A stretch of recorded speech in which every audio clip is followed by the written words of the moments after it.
पुण्यात दोनही राष्ट्रवादी एकत्र आल्या, लवकरच घोषणा होणार. राष्ट्रवादीचे प्रदेश सरचिटणीस दत्ता धनकवडेंचा दावा, दोनही पक्षातील बोलणी झाल्याची ही माहिती. ठाकरे बंधूंमधील शिवडीचा वाद मिटल्याची माहिती. मनसेला एक तर उर्वरित 2 जागा ठाकरेंच्या सेनेला गेल्याची माहिती. ठाकरे आणि मनसे नेत्यांमध्ये चर्चेच्या फेऱ्या सुरू.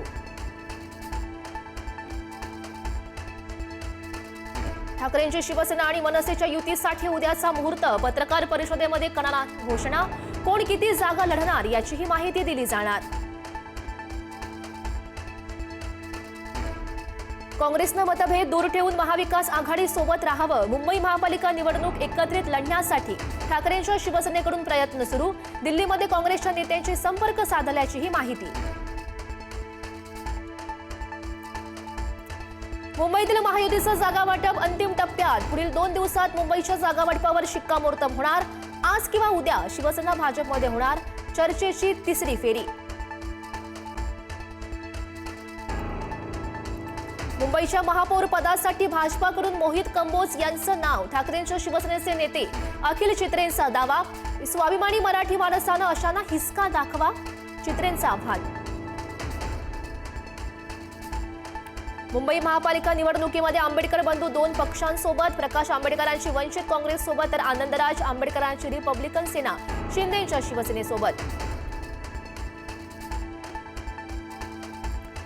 राज्यात नंबर 1चा पक्ष भाजपा असल्याचं नगरपालिकेच्या निकालातून स्पष्ट झालंय. मुख्यमंत्री फडणवीसांचं वक्तव्य. भाजपाचा विजयाचा रथ महापालिका निवडणुकीतही कायम ठेवा, मुख्यमंत्र्यांच्या कार्यकर्त्यांना सूचना प्राप्त. पक्षाच्या नेत्याच्या आणि कुटुंबियांच्या प्रतिमेसाठी गप्प होतो, पण आता ती वेळ आली आहे. मालवण कणकवलीतील पराभवानंतर नितेश राणेंची पोस्ट.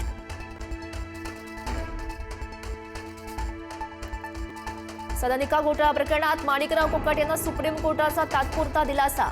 सुनावणी सुरू असेपर्यंत कोकाटे यांच्या शिक्षेला स्थगिती. आमदारकी राहणार मात्र अधिकार नसणार, कोर्टाचे निर्देश. 2021 मध्ये पार्थ पवार, शीतल तेजवानींची पॉवर ऑफ अटर्नी प्रत्येक पानावर पार्थ पवारांची सही. अंजली दमानिया यांचा आरोप. मुंढवा जमीन प्रकरणामध्ये अजित पवारांचाही समावेश असल्याचे पुरावे. दमानिया यांची माहिती. माजी खासदार राहुल शेवाळे यांच्या पत्नीनं साड्या वाटल्याचा आरोप. कामिनी शेवाळेंनी चेंबूरमध्ये महिलांना साड्या वाटल्या, मात्र वाटलेल्या साड्या महिलांनी पेटवून दिल्या. संविधानात हिंदू शब्द टाकला नाही टाकला तरी भारत हे हिंदू राष्ट्र. सरसंघचालक मोहन भागवत यांचं वक्तव्य. सूर्य पूर्वेकडून उगवतो हे सांगायला संविधानाची गरज नाही, भागवतांनी केलं स्पष्ट. भाजपाला वर्षभरात 3112 कोटींची देणगी. निवडणूक रोखे रद्द झाल्यानंतर देणग्यांमध्ये तिप्पट वाढ, तर काँग्रेसच्या वाट्याला 299 कोटींची देणगी.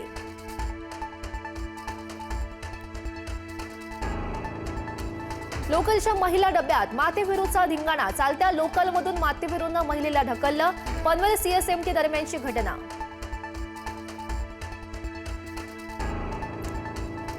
पुणे जिल्ह्यामध्ये बिबट्यांची दहशत कायम. खेडच्या धायबर शिवारात बिबट्याचा कुत्र्यावर हल्ला, तर जातेगाव खुर्द आणि चांडोहमध्ये बिबट्याचे दबंद.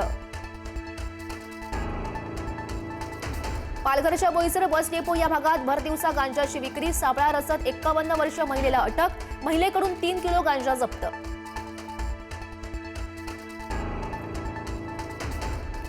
खासगी रुग्णालयांना व्हेंटिलेटरवर बिलिंग नियमांचं पालन करणं अनिवार्य. रुग्णाला व्हेंटिलेटरवर ठेवण्यासाठी उपचाराचा संभाव्य खर्च आधीच सांगावा लागणार. तसंच नातेवाईकांची लेखी परवानगी घेणंही आवश्यक असणार.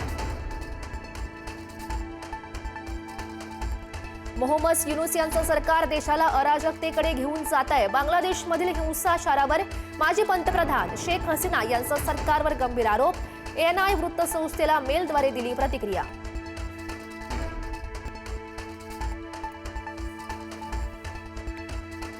गुलमर्गमध्ये जोरदार बर्फवृष्टी. संपूर्ण डोंगराळ भाग पांढऱ्या शुभ्र बर्फाच्या चादरीनं झाकला. बर्फवृष्टीमुळे निसर्गाचं रूप अधिकच खुललं. विलोभनीय दृश्य पाहण्यासाठी पर्यटकांची प्रचंड गर्दी.